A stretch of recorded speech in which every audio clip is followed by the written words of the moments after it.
Bonjour à tous, bienvenue dans ce nouvel épisode de Parle-moi de ton Bolt. Aujourd'hui, j'ai le plaisir de recevoir Thibaut. Salut Thibaut. Salut Arthur. Et tu vas nous parler de ce que tu as créé sur Bolt. Tu m'as envoyé un petit email et j'invite d'ailleurs, si parmi vous, vous avez des projets à nous présenter au travers de cette chaîne YouTube et de ce format talk qui est Parle-moi de ton Bolt, m'envoyer un email. Vous avez mon email en description pour me montrer ce que vous avez créé avec Bolt. Et là, en l'occurrence, Thibaut, tu m'as envoyé ton projet et j'ai trouvé vraiment l'idée très chouette. Avant toute chose, si tu es OK, je veux bien que tu te présentes pour les gens de la chaîne, pour qu'on puisse d'ailleurs, parce que moi aussi, je suis curieux de savoir qui tu es, ce que tu fais à la base avant de créer des choses avec Bolt. Eh ben, écoute, merci pour cette présentation, Arthur. Donc, je m'appelle Thibaut, j'ai 48 ans. Je suis un peu entrepreneur dans l'âme, je ne l'ai pas toujours été, mais ça fait depuis 2020 que je suis le digital, tout d'abord avec les newsletters. Puis moi, j'ai toujours eu des idées, mais je ne savais pas développer. Et puis, dans un monde numérique, la première chose qui te vient, c'est d'avoir un site Internet. Mais je ne savais pas faire. Et donc, en 2010, j'ai commencé à apprendre parce que j'en avais marre de donner 1000 balles à des devs pour avoir un site vitrine. Donc, j'ai appris à faire du HTML, CSS en utilisant Bootstrap, tout simplement au début avec le site du zéro, qui doit te dire OK. quelque chose. Ouais, bien sûr, ouais. Voilà, maintenant qui s'appelle Open Classroom, Ouais. pour ceux qui ne connaîtraient pas l'historique de ce projet, de cette aventure. Et puis après, tu vois, j'utilisais des sites comme Bootstrap Made, que tu dois connaître, qui te permettent de modifier du code. Donc moi, je ne sais pas coder from scratch. Par contre, je sais modifier le CSS HTML. OK. Et c'est comme ça que j'ai réussi à faire des sites vitrines. Après, le no-code est arrivé, notamment avec des sites comme Bubble. Et donc, moi, je m'y Mmh. suis mis. J'ai fait la formation, notamment pendant le Covid. Donc, j'ai appris à me servir de plein d'outils no-code, les formulaires type fill-out, type Bubble, type Stacker, Airtable ou autre. Ouais. Et voilà. Et puis après, la grosse innovation de la rentrée dernière, c'est ces outils IA avec Bolt, Lovable ou autre. Et là, j'ai commencé à m'y mettre aussi directement parce que j'ai trouvé ça fou. Mais pour être totalement transparent, au début, j'ai réussi à faire le front, mais j'ai beaucoup galéré avec le back. Et en fait, l'intelligence artificielle va tellement vite que en quelques mois, ça a beaucoup évolué. Moi, j'ai Ouais. appris aussi au fur et à mesure. Et donc, j'ai réussi à développer le projet dont on va parler aujourd'hui. Super. Vous avez des idées de site web, d'applications ou de SaaS, mais vous ne savez pas par où commencer. Avec Bolt.new, l'outil alimenté par l'IA, il est désormais possible de concrétiser vos projets sans écrire une seule ligne de code. Pour vous accompagner dans cette aventure, j'ai créé la formation Bolt Mastery. Cette formation complète vous guide pas à pas pour maîtriser toutes les fonctionnalités de Bolt. De l'idée initiale au projet final, prêt à être lancé. Vous apprendrez à créer des sites web, des applications et des SaaS, même sans compétences techniques préalables. La formation comprend également des études de cas pratiques où nous construirons ensemble plusieurs sites et un SaaS de A à Z. Vous découvrirez comment structurer vos projets, éviter les erreurs courantes et exploiter pleinement la puissance de l'IA pour accélérer votre processus de développement. En accédant à la formation via le lien dans la description, vous bénéficierez d'une promotion temporaire exclusive. Est-ce que par hasard, tu aurais des infos? J'en profite parce que je suis allé vite fait fouiller sur le Twitter de Bolt, mais j'ai pas vu d'infos là-dessus. Est-ce que tu sais si Claude 4 va être intégré à Bolt bientôt? Tu sais si. Alors, j'ai pas lu d'infos à ce sujet-là. Pour être honnête, moi, je lis beaucoup de newsletters, même venant des États-Unis. Je dois être abonné à une vingtaine de newsletters par mois Ok. et j'ai pas vu cette info-là. Mais écoute, elle a pu m'échapper Bon, aussi. je l'attends avec impatience parce que il y a des choses exceptionnelles qui sont arrivées avec Claude 4. Là, ça a l'air vraiment. On a encore passé un cap. Mais bon, c'est pas le sujet. J'ai hâte que, dès que c'est le cas, je ferai une vidéo pour l'annoncer sur cette chaîne. Dès que c'est intégré sur Bolt, et je pense que ça va changer beaucoup de choses. Et comme tu le disais, ça risque d'être encore plus carré. Alors, je montre ton écran. Thibaut, l'outil que tu as créé s'appelle Alert 365. Je te laisse nous le présenter dans un premier temps, nous expliquer l'idée. Et puis, dès que c'est fait, on en parle et on rentre à l'intérieur, j'imagine. Ouais, avec plaisir. Donc, Alert 365, c'est un site qui permet de plus jamais manquer tes matchs préférés. En fait, moi, je suis fan de sport parce que je trouve que ça procure des émotions et en tant qu'humain, les émotions, je trouve que c'est ce qui nous fait vivre ou ressentir la vie de façon encore plus intense. Et écoute, j'adore le rugby, par exemple. Je savais jamais, tu vois, pour le tournoi à destination, si c'est le samedi ou le dimanche le match de l'équipe de France, est-ce que c'est à 15 heures, à 20 heures? Pareil, bah, j'aime bien le biathlon. Pendant l'hiver dernier, je savais jamais à quelle heure c'était, le samedi, le dimanche. Et donc, en fait, en parlant avec deux, trois copains, ils m'ont dit qu'ils éprouvaient la même problématique. J'ai vu des journalistes sur l'équipe TV aussi qui disaient qu'ils avaient raté des matchs parce qu'ils savaient pas quel jour c'était. Et du coup, je me suis dit, bah, déjà, je vais le faire pour moi parce que je kiffe bien, en fait, de savoir bah, quels sont C'est le meilleur marqueur, ça. Quand on fait un outil pour soi-même, c'est que généralement, il est sans doute utile pour d'autres personnes, quoi. Bah, c'est ce que je me suis dit. Et du coup, bah voilà. Donc, l'idée d'Alerte 365, c'est que tu vas créer un compte, c'est 100% gratuit et à vie. Tu indiques quel sport tu veux suivre et parmi ces sports-là, si c'est des sports collectifs, quelles sont les équipes que tu veux suivre. Donc, de façon classique, puisqu'ils viennent de gagner la Ligue des Champions, je vais dire que tu aimes le foot, le PSG, bah, tu sélectionnes football comme sport, le PSG, et tu vas pouvoir ajouter tous les événements nationaux ou internationaux du PSG dans ton calendrier. Ils vont s'afficher au fur et à mesure qu'ils sont prévus. Et tu vas également recevoir une notification par email le jour J pour te rappeler que bah, y a l'événement tel jour à telle heure et aussi te donner la liste des diffuseurs. Donc, tu n'auras plus OK. qu'à cliquer sur le lien pour te rendre sur les diffuseurs de ton choix. Voilà. OK, super.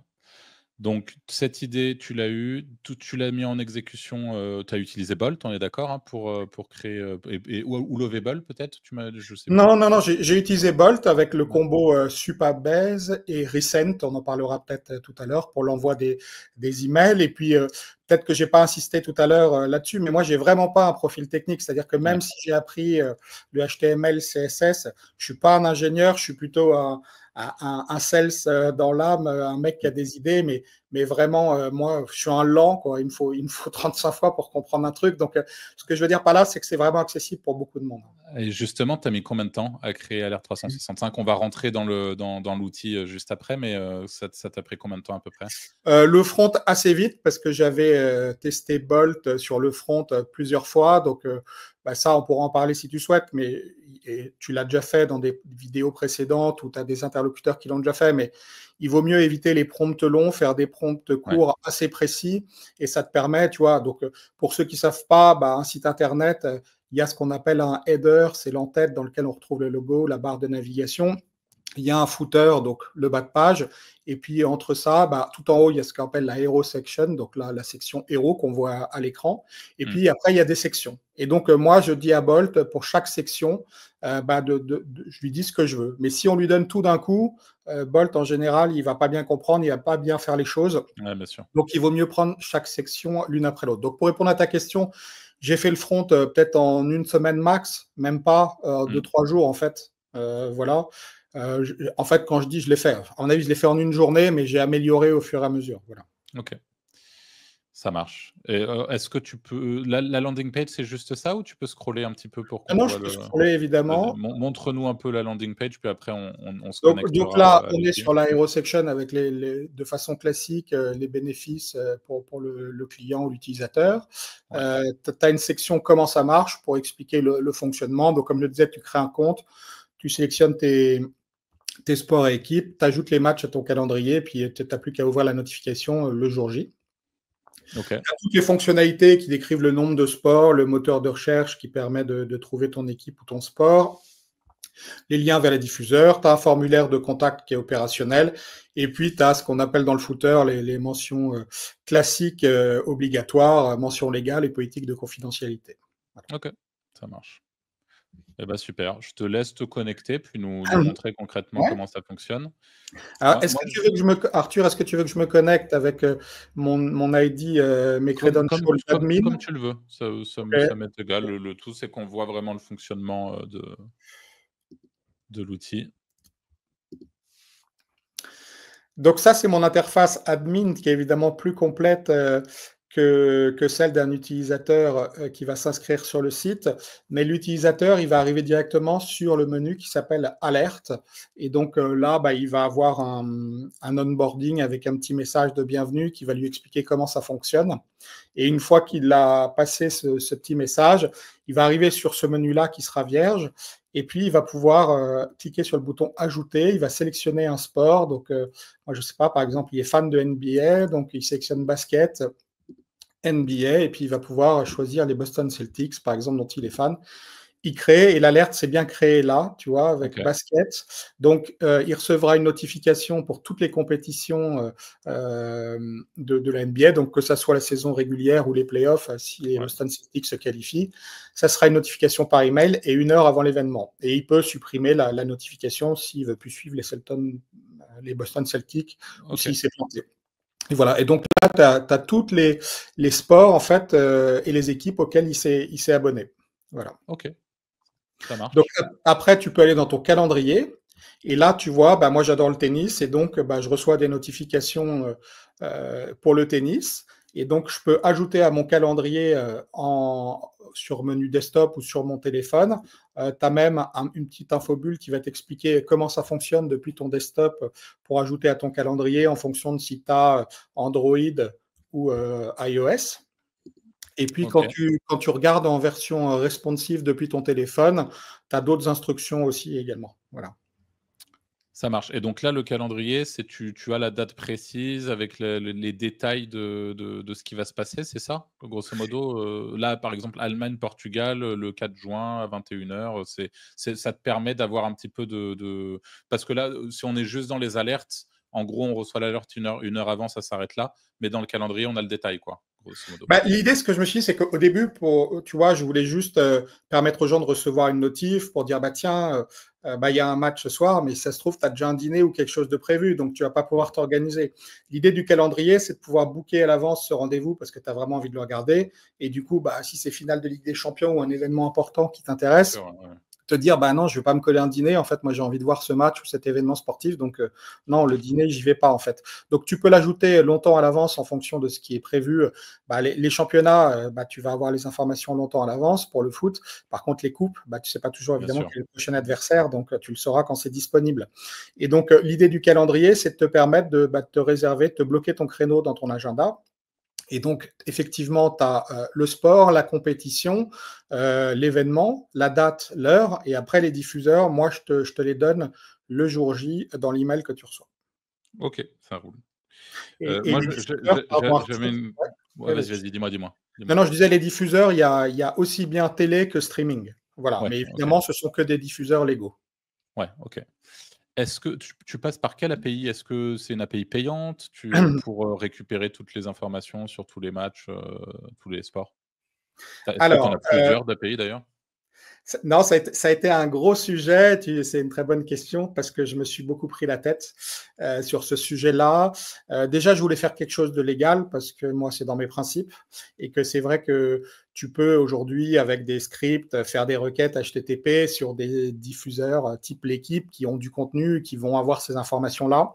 Ouais, Le premier problème qui me gênait, c'est que c'est pas légal. Le deuxième, il est technique, c'est qu'en fait, tu vas devoir changer tes requêtes en permanence parce que ces sites-là repèrent les requêtes qui sont émises sur leur contenu et donc ils changent les URL automatiquement ouais, régulièrement pour pas que tu puisses récupérer leur contenu. Ils vont bloquer aussi les requêtes. Donc, toi, tu es obligé de changer les requêtes que tu fais en permanence. Et en fait, le temps que tu prends à adapter ces requêtes-là, en fait, c'est un temps fou qui consomme tout ton temps pour une efficacité qui n'est pas du tout assurée. Donc ça, c'était la version un peu scrapping auquel j'ai réfléchi, mais qui ne me plaisait pas d'un point de vue moral déjà. ouais, Il y avait une autre fonction, il y avait une autre possibilité, c'est de s'abonner à des éditeurs de flux spécialisés dans le sport, mais ça coûte très très cher. Donc tous les Winamax, Bwin, Paris 11 Sport ou autres, bah, ils sont abonnés à ces flux-là, mais ça coûte, tu dois avoir un abonnement à plusieurs milliers d'euros par mois. Rien qu'en fixe, et après en fonction du nombre de sports et du nombre d'événements, en fait du flux que tu reçois, bah, l'abonnement il augmente mensuellement. Donc ça coûte vite très très cher. Donc moi je fais ça à la main. Regarde, tu vois, ça c'est mon dashboard admin et j'ai 3197 événements qui sont déjà préenregistrés dans une vingtaine de sports. Comme OK. je te le disais tout à l'heure, tu vois, par exemple, pour le foot, bah, je fais les 5 plus gros championnats. Et ben, je sais que dans le foot, et ben, il va y avoir pour la Ligue 1 36 matchs, par exemple. Et donc, chaque équipe, elle va rencontrer 18 fois, 17 ou 18 fois les autres, je ne sais plus bien. Et donc, la Coupe de France, je sais qu'il va y avoir un premier tour jusqu'à la finale. Donc, tout est déjà prévu à l'avance. Et moi, j'ai juste à ajouter la date, l'heure et parfois aussi l'équipe en face. OK, donc ça, c'est un travail que tu fais manuellement? C'est un travail que je fais manuellement, que je sous-traiterai peut-être à un moment, écoute, si j'ai suffisamment de membres et les L'utilisateur, moyens ouais. de le faire. Mais OK, je pense que de toute façon, dans la vie, il faut le faire soi-même aussi pour comprendre comment ça fonctionne, les OK. problèmes que je rencontre avant de sous-traiter, parce que sinon je ne serais pas Mmh. capable de comprendre les problèmes qu'affronte lui-même la personne à qui je confie ce travail-là. Donc. J'imagine que tu as regardé sur Rapid API notamment, s'il y avait des options pour toi? Parce que je viens de regarder rapidement, je vois qu'il y a des API football, API NBA, donc j'imagine qu'il y a peut-être des API qui te permettraient de récupérer ces informations-là. Maintenant, je ne sais pas comment ils font et combien ça coûte, mais peut-être que, parce que moi, je t'avoue que dans mon cas, alors moi, je suis assez peu sport finalement, même si ça peut m'arriver de regarder un match de Roland-Garros de temps en temps mais par contre, je suis très e-sport et tu vois, j'ai exactement le même problème que toi, sur l'e-sport. C'est-à-dire que j'ai des équipes que j'apprécie suivre sur des jeux que j'apprécie, suivre aussi et en fait, la réalité, c'est que, je sais pas, 5 fois sur 10, enfin la 1 fois sur 2 du coup, je loupe le match parce que j'ai pas ce système-là. Tu vois? Mais encore une fois, la question, c'est, comment alors toi, j'ai bien compris que tu le faisais manuellement, en tout cas pour le moment, mais comment faire en sorte d'avoir les bonnes infos et cetera de manière automatique, bon, mais en tout cas, c'est vachement, enfin, c'est vachement utile. En tout cas, encore une fois, je trouve que l'idée est vraiment chouette. Je vois qu'ensuite tu as un petit formulaire de contact. Ça, c'est pour te contacter toi, j'imagine? Ouais, ou pour demander est-ce que s'il y a son sport fait pas partie OK. des sports disponibles ou son équipe, l'idée c'est de demander. Mais si tu m'autorises, je veux juste revenir en arrière à ce que tu disais, je trouve ça génial. En fait, tu vois, tu parles de l'e-sport. Moi, l'autre jour, il y a quelqu'un qui m'a parlé du surf. Ouais. C'est des sports que j'ai pas mis encore à disposition parce que déjà c'était beaucoup de boulot et puis on peut pas tout faire au démarrage. D'ailleurs, honnêtement, je Mmh. sais pas si c'est sage d'avoir mis autant de sports d'un coup. Peut-être qu'il aurait fallu commencer avec 3 Mmh. sports et les ajouter au fur et à mesure. Mais dans mon idée de développer le projet, justement, l'idée, c'est d'aller voir des têtes de gondole dans des sports. Tu vois, par exemple, un sportif renommé en France dans le surf. Alors moi, le surf, j'y connais rien, mais qui pourrait lui-même communiquer, tu vois, si j'arrive à le contacter, sur le fait que l'événement où il va participer, il est diffusé sur telle chaîne, qu'elle soit payante ou non, ou, Mmh. tu vois, ou en stream. Et pareil pour l'e-sport, l'idée, c'est d'aller voir des gamers, c'est de leur proposer de communiquer sur le sport, enfin sur les diffuseurs, la date, l'heure et tout ça, et de pouvoir justement intégrer tous ces événements sur la plateforme afin de contenter le plus grand nombre et les fans de ces sports-là. Et pour répondre Ouais. à ta question sur les API, bah oui, j'ai été voir un Rapid API, mais comme tu l'as dit, ça a un coût. Et souvent, il y a un ou deux sports et ça couvre pas l'ensemble des sports. Ouais, Donc, bien si sûr, ouais, tu c'est ça. Il faut une agrèges API l'ensemble par des sport, sports, donc voilà, ça coûte une fortune en fait, tu vois. ouais, Donc, OK. moi, je fais en mode bootstrap, donc avec zéro argent. Et enfin, OK. bon, l'appli, elle m'a peut-être coûté 200 balles en token, tu vois. Mmh. Ça marche. Alors là, j'étais en train de me dire, ce qui pourrait être intéressant pour toi, pour l'acquisition à terme, c'est d'arriver, de faire une section blog quand ton site aura, et j'espère que cette vidéo y contribuera, une petite marque, une petite notoriété, quelques utilisateurs, de faire une section blog et de se positionner sur, les horaires de match parce qu'il y a des gens qui vont chercher ces données-là et je pense que si tu as un site, qui a des interactions intéressantes, tu vois? Des gens qui restent sur le site pour aller, régler leurs alertes et cetera, tu peux, montrer patte blanche à Google et assez rapidement, obtenir du trafic sur ce type de mots-clés et donc, pour toi, des nouveaux utilisateurs surtout.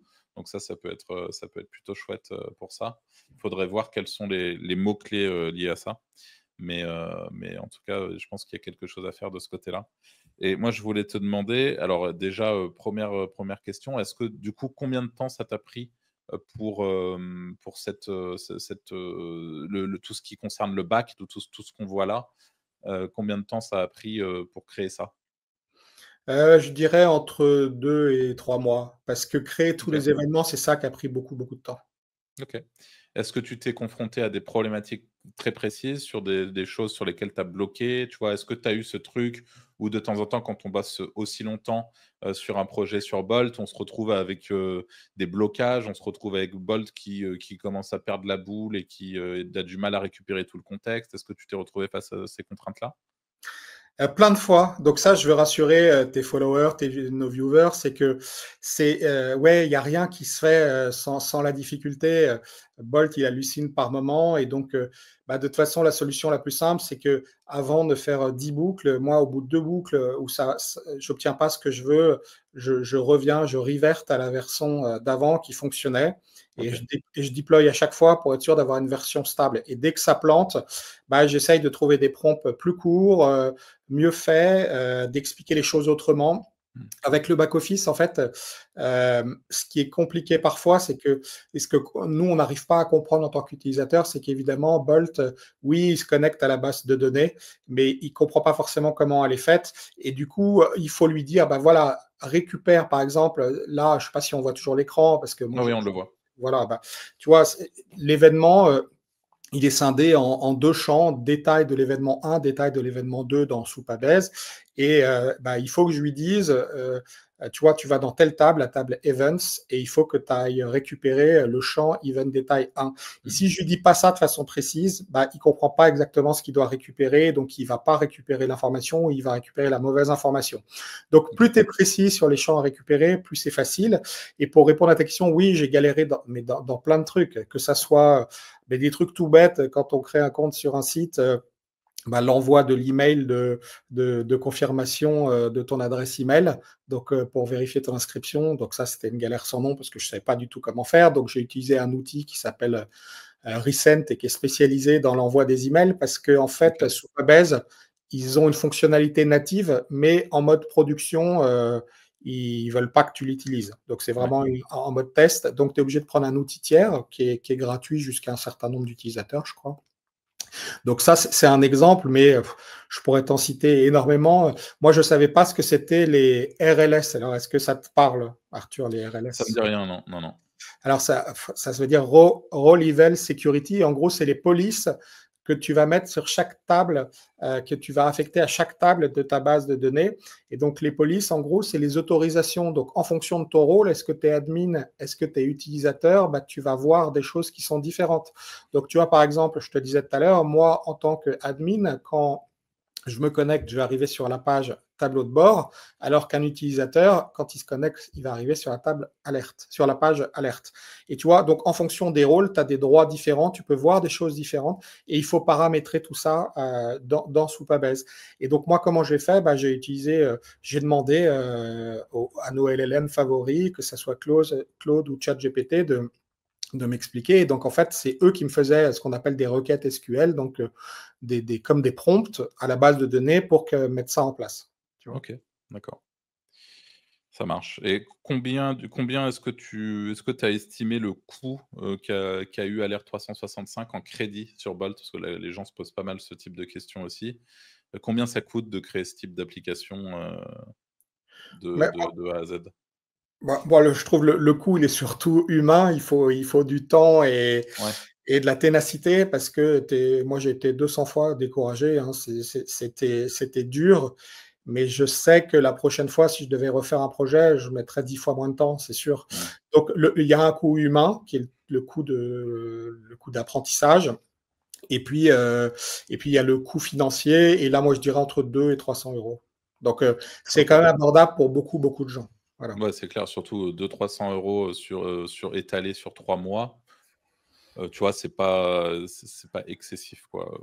En tout cas, ce type d'application, si tu avais dû la faire développer, on serait bien au-delà de ce prix-là. Bah, c'est ce que je me dis. Je pense qu'il y a encore en septembre dernier, ça m'aurait coûté entre 20 et 30 000 euros, je pense, de faire dev ça facilement.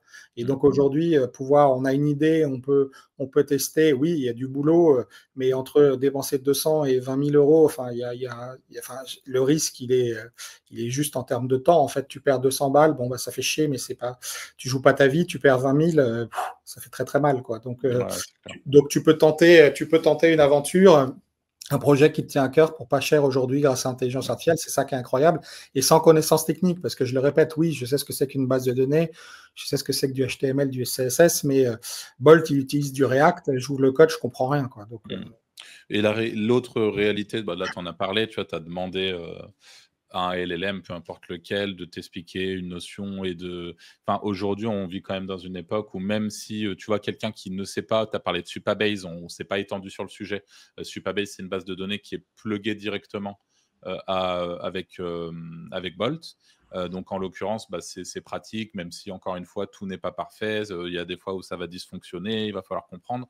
Mais si jamais il y a un blocage spécifique, vous pouvez tout à fait, au travers de Supabase, enfin, surtout au travers des différents LLM, chercher à comprendre sur ChatGPT ce que c'est qu'une base de données, pourquoi là vous avez cette erreur. Enfin, encore une fois, on vit quand même dans une époque où on peut apprendre sur tout très vite et se faire assister très vite sur beaucoup de choses grâce à l'IA, donc c'est vraiment incroyable. Et il y a aussi un autre point, on parlait, je te posais la question au tout début, Thibaut, par rapport à Claude 4, en te demandant si tu étais au courant, etc. Et que ça soit Claude 4 ou non, l'évolution des LLM, et là actuellement à l'intérieur de Bolt, c'est Claude.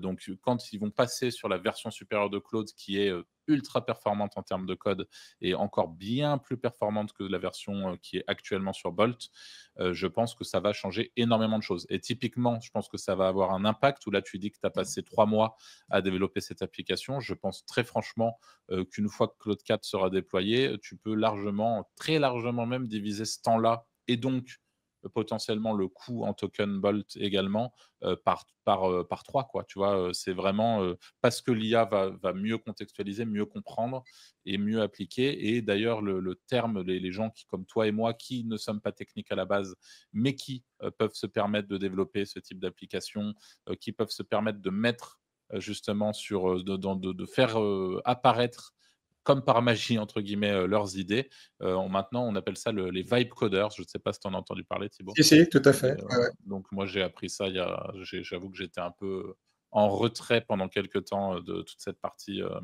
justement, vibe coding, Bolt, etc. Et là que je remets la tête dedans, ah, ça y est, apparemment, ça a un terme. Il y a un énorme hackathon en ce moment qui est en cours, d'ailleurs, au niveau à l'international, qui est lancé par Bolt avec un très gros cash prize. Donc j'ai hâte de voir ce qu'il en ressortira et je ferai en sorte d'en parler sur cette chaîne. Donc si c'est un sujet qui vous intéresse, n'hésitez pas à vous abonner. Et moi, donc on a parlé du coup en crédit. Moi, j'ai quand même, tu vois, tu l'as dit tout à l'heure, potentiellement à terme, tu penseras à déléguer. Alors moi, pareil, je me dis, tu vois, si je me mets dans tes pompes et je me dis: «Ah, comment est-ce que je pourrais trouver une solution pour simplifier cette histoire de, tu vois, de rentrer manuellement?» Je pense que pareil, d'ici quelques mois sans doute, et c'est peut-être déjà possible aujourd'hui sans trop de soucis, tu pourras mettre en place des agents IA à moindre frais, dont la mission, ça sera un agent IA qui va se renseigner sur la NBA, un agent IA qui va se renseigner sur tel sport et qui, tu vois, individuellement, va te faire remonter la data, tu n'auras plus qu'à l'incrémenter ou même l'agent IA s'occupera de l'incrémenter. Enfin, on peut vraiment imaginer plein de choses, tu vois, sans rentrer dans le scrapping hardcore et immoral, comme tu le disais. Je pense qu'il y a beaucoup de choses à faire pour te simplifier la vie à terme sur cette partie données, finalement, tous les données des matchs. Oui, tu as raison, c'est une piste que j'ai explorée aussi et je ne suis pas une star là-dessus. Donc oui, j'ai exploré, je connaissais évidemment les agents IA, j'avais déjà testé sur d'autres sujets. Mais là, il galérait un peu. Alors, je pense que honnêtement, quelqu'un de bon, peut-être qu'il y arrive. Moi, je n'ai pas passé assez de temps là-dessus aujourd'hui, mais je te remercie effectivement de parler de ce sujet-là parce que ça permet déjà aujourd'hui de faire énormément de choses en termes de productivité quand on est solopreneur, ce qui est mon cas. Moi, j'ai une autre boîte à côté. Donc, le point aussi, c'est, je voulais rassurer les viewers, c'est que j'ai pas passé 3 mois full-time. Hein. C'est Ouais, bien 3 sûr. mois. C'est 3 mois quand je pouvais m'y mettre, le soir, les week-ends et parfois certaines journées entières. Et puis oui, j'ai oublié un petit coup quand même, c'est le coût d'un mensuel, d'un Claude ou d'un chat GPT qui est indispensable si on veut avancer et qui coûte beaucoup moins cher que de consommer des tokens. Parce que moi, je l'ai fait 200 fois de copier la page de Bolt. Je lui donne tout le code à Claude et je lui dis mais je comprends pas, j'arrive pas à faire ça, je veux faire ça, je lui fais des copies d'écran, je lui donne le code, il me corrige le code, je le colle dans dans Bolt et en fait, du coup, j'enregistre et je déploie et puis après, du coup, ça marche. Donc, parfois, Bolt, il n'arrive pas à faire, mais les LLM, ils arrivent. Ouais, c'est un très bon réflexe en effet et j'allais te demander, justement, si tu avais des bonnes pratiques à partager, à nos utilisateurs, enfin à nos viewers. Est-ce que tu des choses qui, avec l'expérience sur Bolt, tu vois, font la différence pour toi, au-delà de celle que tu viens de nous donner, qui est déjà, très chouette et très pertinente? Tu as des petits conseils à donner aux vibe coders qui nous écoutent? Bah, pour ceux qui ont la chance d'avoir 2 écrans, ce qui est pas mon cas, mais effectivement, si on peut bosser avec 2 écrans, c'est chouette. Un écran avec Bolt, un écran avec un LLM type ChatGPT. Comme je disais tout à l'heure, il faut faire des prompts hyper courts. Alors oui, le temps semble plus long, on a envie que tout aille vite, mais il faut si on veut que ça marche, il faut faire mini étape par mini étape, même s'il faut donner le contexte global à Bolt ou à ChatGPT. Moi, j'ai créé évidemment un GPT dédié à mon projet sur ChatGPT. Du coup, il a tout le contexte. À chaque fois que j'avance, je lui donne une image, je lui donne le contexte et je gagne du temps avec ça. Et puis après, bah, Supabase, j'y suis allé pas à pas aussi. Alors, par exemple, quand on connecte, il y a un bouton, tu l'as souligné tout à l'heure, pour intégrer directement Supabase à Bolt. Mais au début, bah, tu arrives sur Bolt, tu as créé le compte, tu as créé une base de données, mais il n'y a rien, quoi. Donc, et en fait, quand Bolt te crée le premier utilisateur sous Supabase, en fait, tu n'as même pas de table, ce qu'on appelle une table user, qui est la table où tout vont être affichés, tous les gens qui s'inscrivent. Mmh. Et donc ça, en fait, il faut que tu la crées et il faut qu'il y ait une synchronisation entre une table qui s'appelle hôte, qu'on ne voit même pas au départ, mais qui existe dans Supabase et qui permet de vérifier qu'une personne a bien été enregistrée. Il n'y a pas de synchronisation avec la table user et donc il faut, par exemple, faire une requête SQL, pardon pour le terme un peu technique, mais donc en gros donner une commande pour que automatiquement, à chaque fois qu'il y a un nouvel inscrit, il apparaisse dans cette table user. Tu vois, et donc il y a des choses comme ça, si tu ne les sais pas, en fait, tu Ouais, galères complet. pour le moment, on est encore obligé de se creuser la tête, mais et ton avis là-dessus justement? Parce que moi, mon point de vue, comme je le disais, c'est que je pense que ces problématiques-là, c'est qu'on est encore au début de ce qu'on appelle le vibe coding et que quand les IA vont progresser, à terme, on sera, enfin, il y aura plus ces problématiques-là parce que l'IA sera assez «intelligente» entre guillemets pour prendre tout ça en considération et vraiment, pour permettre à n'importe qui de mettre sur pied ses idées, est-ce que tu es de cet avis-là ou tu penses qu'il y aura toujours des blocages de ce type, et qu'il faudra toujours comprendre un minimum ce qui se passe?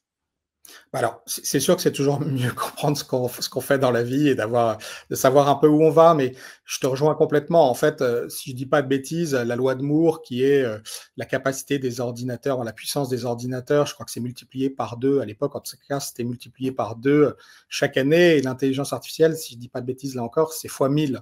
Donc faut se rendre compte que tous les mois, il y a des améliorations incroyables et là où je te rejoins, c'est qu'aujourd'hui, on est en tant qu'humain proactif avec ces outils comme Bolt ou Lovable à leur dire, bah voilà, j'ai ce projet-là, je veux faire ça. Et donc, c'est toi qui dois lui donner la prochaine étape en disant, je veux faire ça, je veux faire ça, je veux faire ça. Et c'est là où je dis, bah, faut quand même savoir ce que tu veux faire, comprendre comment fonctionne un site Internet, ce qu'attendent les users quand ils vont se connecter, de quoi ils ont besoin. Mais demain, je pense que c'est le LLM ou le Bolt ou le Lovable qui va te donner le plan d'action en te disant, bah voilà, tu as ce projet-là, maintenant il faut faire toutes ces étapes-là, et tiens, je te propose ça aussi, qu'est-ce que tu en penses, est-ce que tu veux mettre ça en place? Et il va devancer en fait tes envies. Moi, c'est comme ça que j'imagine la suite, et donc en fait, tu seras plus là en termes de contrôle, de le rediriger si besoin, mais pas à lui donner des instructions, en fait, tu lui donneras le contexte et il te fera les propositions sur ce qu'il y a à faire, je pense. OK, ça roule. Bah, C'est mon point de vue, je me trompe peut-être, mais ouais, ouais, j'imagine. ouais. Non, non, mais je pense qu'on est d'accord. Pour moi, je vais être tout à fait transparent, par rapport à ce que tu viens de dire. Moi, je vibe code pas mal et depuis un moment. J'ai des choses, moi, que j'implémente directement dans mon business. Alors je j'ai pas créé d'application que je monétise. Tu vois, typiquement, j'ai pas créé une application comme Alert 365 que je monétise, concrètement et qui me fait gagner de l'argent. Par contre, j'ai des SaaS, aujourd'hui et je peux, en tant que personne absolument pas technique, absolument pas développeur, avec zéro notion, hein, pour le coup, je comprends un peu ce qu'est une base de données depuis que je vibe code et parce que ça m'a aidé à évoluer sur certains trucs. Je sais ce qu'est une hero section depuis 6 mois, quoi, tu vois, vraiment.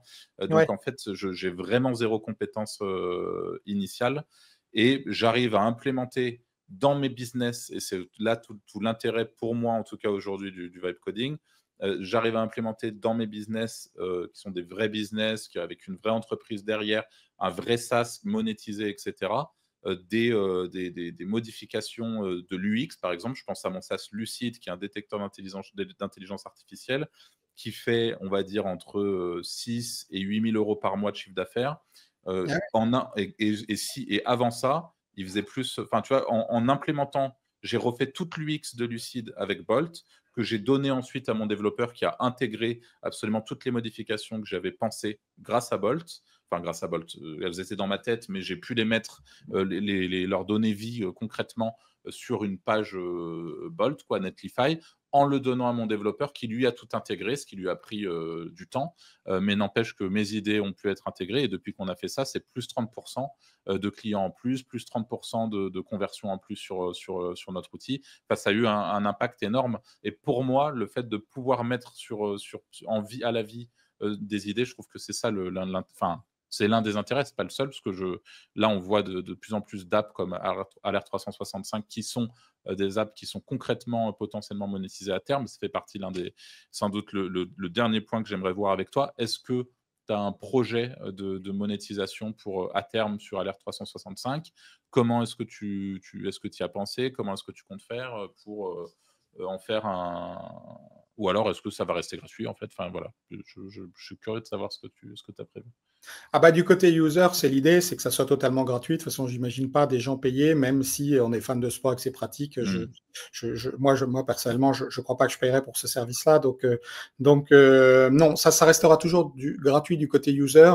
Après, l'idée, bah, c'est de monétiser un peu de deux façons différentes. Le premier, c'est à la façon d'une newsletter. Bah, finalement, imagine, il y a un match de l'équipe de France de foot. Tu as, dans le meilleur des mondes, 100 000 personnes qui reçoivent un email une heure avant. Bah, je peux très bien imaginer, comme ça se fait à la télé, ce match vous est présenté par, je dis n'importe quoi, Mano, Deliveroo, et tu vois, et tu as 100 000 personnes qui reçoivent l'email. Donc, bah, dans l'email, il y a un sponsor qui sponsorise le match, tu vois, comme n'importe quelle newsletter, en fait. Donc, ça, c'est le premier point de monétisation. Et puis après, au niveau des diffuseurs, bah, c'est des liens d'affiliation, puisque je donne le nom des diffuseurs dedans. Bah, quelqu'un qui demain va s'inscrire à Canal+ pour regarder la F1, à Eurosport pour regarder du tennis ou autre, je peux récupérer une partie du montant de l'abonnement. Pareil pour tout ce qui est paris sportif, parce que tous les éditeurs de paris sportifs type Winamax ou autre, en fait, ils ont des accords avec beaucoup d'organisations qui diffusent du sport. Et donc, quand vous avez 1 euro sur votre compte, ils diffusent beaucoup d'événements sportifs en direct. Alors, tu n'as pas les commentaires, mais parfois, c'est mieux aussi. Et donc, tu peux regarder ton match si tu as 1 euro sur ton compte. Donc, là aussi, moi, ça sera éventuellement une façon de gagner ma vie, même si, bon, les paris sportifs, c'est pas ce que je recommande à qui que ce soit. Alors, j'allais en parler, alors pas du fait qu'il ne faut pas le recommander, parce que moi, pour le coup, ça fit complètement avec mon éthique. Je t'avoue que ça va pas m'empêcher de dormir la nuit, on va le dire comme ça. Par contre, je vais être transparent parce que peut-être que tu connais très bien le secteur et que tu as déjà une vision très claire du truc. Mais moi qui suis affilié depuis 2013 et donc qui connais très bien tous ces marchés-là, je te le dis en effet, si jamais Alert 365 finit par grossir et par être une grosse app utilisée, etc., pour moi, le vrai gros vecteur de monétisation, ça sera en effet le pari sportif qui est, et il n'y a qu'à voir les sponsoring télé, voilà, c'est vraiment le secteur qui fait énormément d'argent sur la partie foot, bien plus que, à mon avis, que justement, je ne sais même pas si ça existe d'ailleurs, l'affiliation Canal+ et tout. Mais voilà, pour moi, le vrai gros vecteur de monétisation, le vrai gros potentiel, ça sera là-dessus. J'en suis vraiment sûr à 100%. Ouais, Ok. écoute, oui, effectivement, je te rejoins. Après, je pense, alors effectivement, je pourrais faire tout de suite de l'affiliation parce que je crois qu'ils ont des programmes Mais aujourd'hui, je préfère travailler la base, avoir des retours, Ouais, non, mais c'est sûr qu'il faut commencer par là. d'expérience, améliorer le produit pour que les utilisateurs soient hyper contents, Mmh, ajouter des sports, si besoin ou des équipes et mmh. puis que les gens soient contents du produit et puis qu'il y ait une croissance un peu organique, et puis voilà, après demain aussi, il faut que je fasse connaître le projet. Donc ça, j'ai pas encore une stratégie, hyper claire là-dessus. Je m'y connais très mal en réseaux sociaux pour être honnête. Moi, j'ai Mmh. raté, les virages, TikTok, Instagram, tout ça et ça m'a les réseaux sociaux m'intéressent pas du tout. Alors je vais peut-être me faire détester par tout le monde en disant ça, mais c'est un monde que je connais vraiment pas et je suis sur LinkedIn parce qu'il faut y être pour mes business, mais le reste, voilà. Ouais. OK. Bah, écoute, en tout cas, je te souhaite plein de réussite avec ce projet qui a vraiment du potentiel. Maintenant, je pense que tu es au courant, mais et que les gens qui nous écoutent le soient aussi.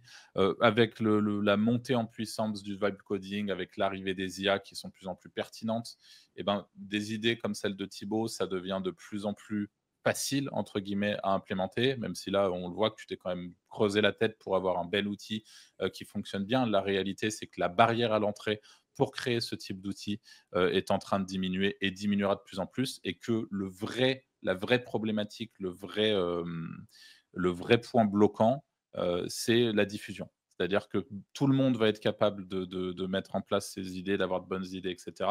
Mais tout le monde, loin de là, ne sera pas capable de faire en sorte que son idée fonctionne, qu'elle soit adoptée, qu'elle soit, voilà, c'est le vrai challenge aujourd'hui, il est là.